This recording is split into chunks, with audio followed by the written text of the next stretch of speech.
Sergei, well, it's been a while since we last buried Ramzan Kadyrovich, and here we are about to do it again.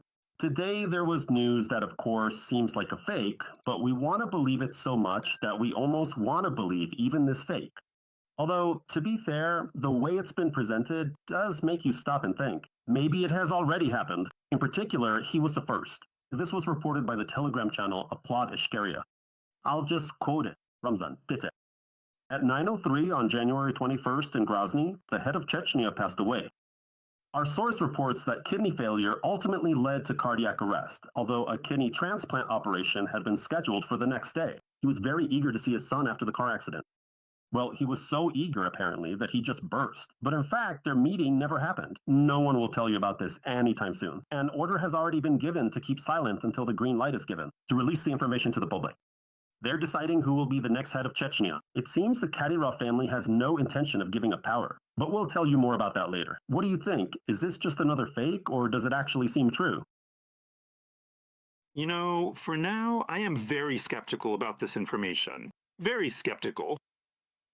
Because we must not forget that there is a war going on, not only on the front lines, a hot war, but we also have a war that is just as intense in the information space. And this really looks like an information psychological operation because the Kadyrov family is currently in a weak position, a very weakened situation, as a result of which, well, we know that Adam Kadyrov was actually in a car accident and is really in the hospital, somewhere. It's not known where, but he is in the hospital because they really can't show him. They're spreading some fakes using his old canned recordings. There's really nothing special, especially since a Kadyrov family plane was flying there as well. I mean, at the same time as the Emercom flying hospital. So both options are possible. By the way, there was this funny theory that Ramzan, or rather Adam, was deliberately put in an accident so they could then remove his kidney and transplant it to his father. So I even tried to incorporate a lighthearted joke about it during one of my recent professional interviews, and personally wrote a specific headline focused specifically on this particular topic. A kidney for Adam's father, for real. And there, they'll take Ramzan apart for spare parts. And in principle, of course, there's no smoke without fire. That is, it's obvious that they can't show Adam, and they can't show Ramzan either. I think, as you said, this is still an opposition Chechen channel, and that's why they're naturally launching a very aggressive information psychological operation. In order to overthrow Ramzan and to portray him as a weak person. But for now, this claim about Kadyrov's death still reminds us of Valery Dmitrievich Solovey and his story about Putin in the refrigerator. But what makes it more interesting is the information that supposedly it was covered up. And we all understand perfectly well that if this were to happen, if Kadyrov were to die one of these days, and maybe he really has already passed away, naturally his death would be concealed, just as they used to do back in the Soviet Union. I also remembered back at the beginning of our collaboration, you told a very interesting story about some Moscow bigwig. They hid the death of this Kremlin figure for almost a month. Do you remember? It wasn't a Moscow bigwig, it was Aliyev Senior. Aliyev Senior. They did not officially announce that he had passed away for a period of several months, or perhaps even longer than that. And when COVID started, when Zhirinovsky died, they also hid it for 3 weeks. They didn't say that Zhirinovsky had died. They kept it from the Russian Federation. It remains somewhat of a mystery why, because he really wasn't such a prominent or influential individual, although judging by the extraordinarily grand and expensive funeral they gave him, actually, it's... By the way, I was really stunned by that lavish funeral. They held his farewell at the house of the Unyas. Stalin and Lenin were also farewelled there, in that same house of the Unions. We can't even remember who else among the great Russian statesmen had their farewell there. I think the last time was probably with Yeltsin. Then there was a funeral service for him at the Cathedral of Christ the Savior and the burial at the Novodevichy Cemetery. In other words, he was given a first-class funeral, really.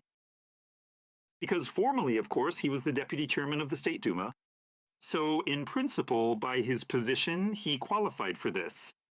But actually, during the specific period when he was dying, I think he wasn't even occupying that particular professional position any longer at all. And that was quite interesting, rather curious to consider. I clearly recall, to be perfectly honest, I was surprised at how extraordinarily lavish a funeral they gave Zhirnovsky. And maybe it was a play on the nostalgia of Russians, who were already starting to be brought back to the old ways. Back in the USSR, that country was used to grand funerals. Remember the race with the gun carriages?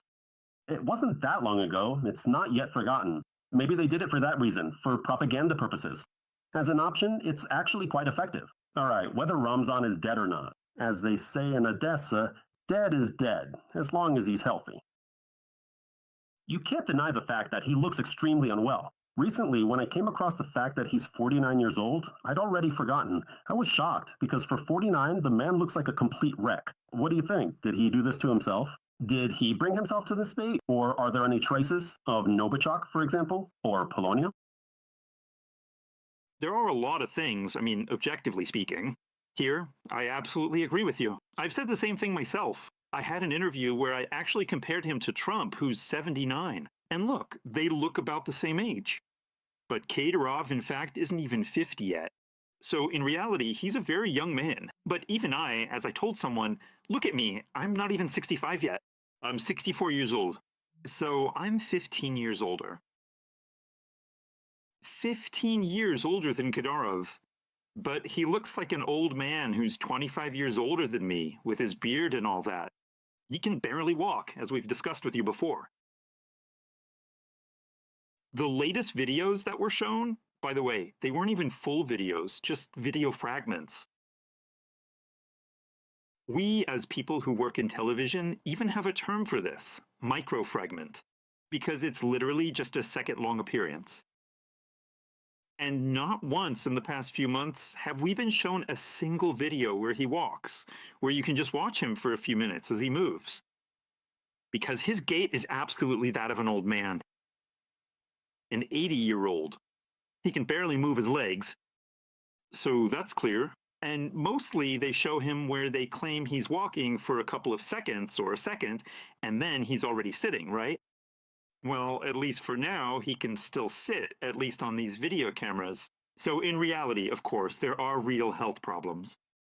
So, did you poison him or not? He could be poisoned. By the way, not only by the FSB, not only with Novichok, they could gather there and poison him as well.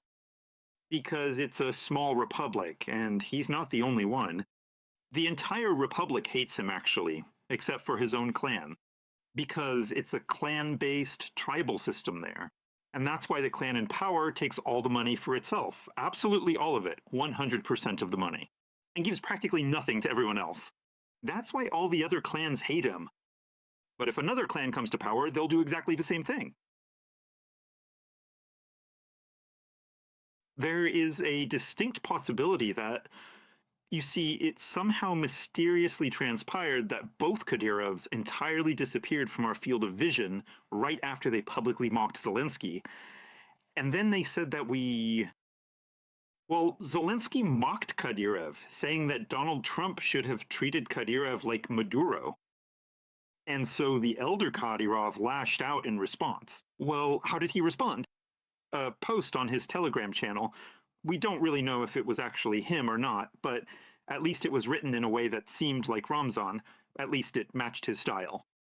And then the younger one showed up with a video and said, yes, if my father tells me to, yes, if Putin orders it, I'll be in Kiev in a second and bring Zelensky straight to Chechnya. And suddenly the younger Kadyrov gets into a car accident. So could this also be the hand of Zyuganov and Malyuk? Oh, Zyuganov. Which Zyuganov?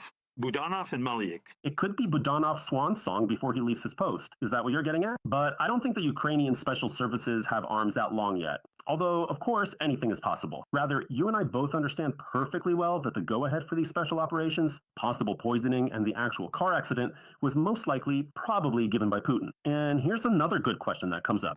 And if not Putin, then who could have done this against his will?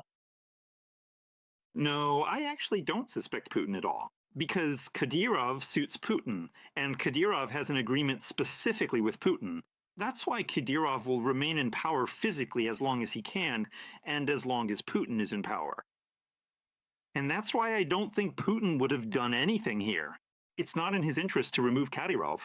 There are people around Putin, on one side or the other, meaning either mild critics, or even more extreme hardliners who basically see Kadyrov as not exactly a proper white Russian guy, and accordingly as not orthodox.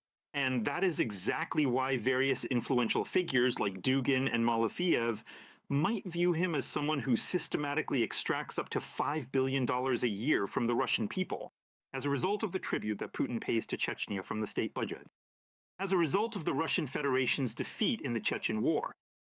So these are more likely the roots here. In other words, roughly speaking, Russian Nazism, Russian neo-fascism, Russian nationalism, Russian Orthodox fascism. It is this movement that is very critical of Kadyrov, not Putin himself. Kadyrov suits Putin just fine.